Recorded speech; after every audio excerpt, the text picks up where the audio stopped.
ਤੁਸੀਂ ਲੈਣੀ ਹੈ ਚਲਾਣਾ ਤੁਹਾਡੇ ਵਾਸਤੇ 30 ਲੱਖ ਰੁਪਏ ਦੀ ਮਾੜੀ ਨਹੀਂ। ਇੱਧਰ ਮੇਰੇ ਵੱਲ ਵੇਖੋ, ਇੱਧਰ ਵੇਖੋ, ਇੱਧਰ ਅਗਰ ਤੁਸੀਂ 30 ਲੱਖ ਰੁਪਏ ਦੀ ਲੈ ਲਵੋ ਤੇ ਤੁਹਾਡੇ ਵਾਸਤੇ ਮਾੜੀ ਨਹੀਂ। ਕੱਲ ਨੂੰ ਤੁਸੀਂ ਵੇਚੋਗੇ ਫਿਰ 50,000 ਰੁਪਏ ਦਾ ਨਾ ਤੁਹਾਨੂੰ ਲੋਸ ਹੋਏਗਾ ਤੇ 50,000 ਦਾ ਕੋਈ ਲੋਸ ਨਹੀਂ ਹੈਗਾ।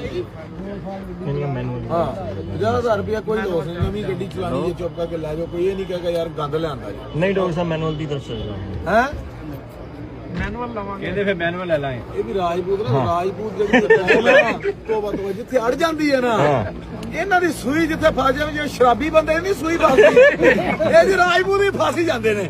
ਉਹਦੇ ਬਸ ਜੋ ਕਹਿ ਦਿਆ ਉਹ ਕਹਿ ਦਿਆ। ये 28.5 से देखो 29.60 तक हम चलेंगे भाई। राणा ने जो कहता वो क्या था, राणा ने जो कह दिया वो कह दिया, बस इससे आगे बात नहीं होगी।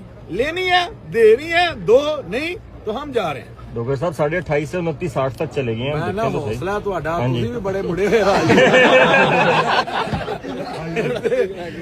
ਤੇ ਦੇ ਦੇ ਤੂੰ, ਤੈਨੂੰ ਖੁਦਾ ਦਾ ਵਾਸਤਾ ਹੀ ਗੱਡੀ ਦੇ ਦੇ। ਜੇ ਤੂੰ ਇਹਨਾਂ ਨੂੰ ਗੱਡੀ ਨਾ ਦਿੰਦੀ ਤੇ ਖੁਦਾ ਦੀ ਕਸਮ ਹੈ ਇਹ ਤੇਰੀ ਕਿਸੇ ਨਹੀਂ ਹੋ ਲੈਣੀ। ਦੇ ਦੋ ਚੰਗੇ ਰਹੋਗੇ।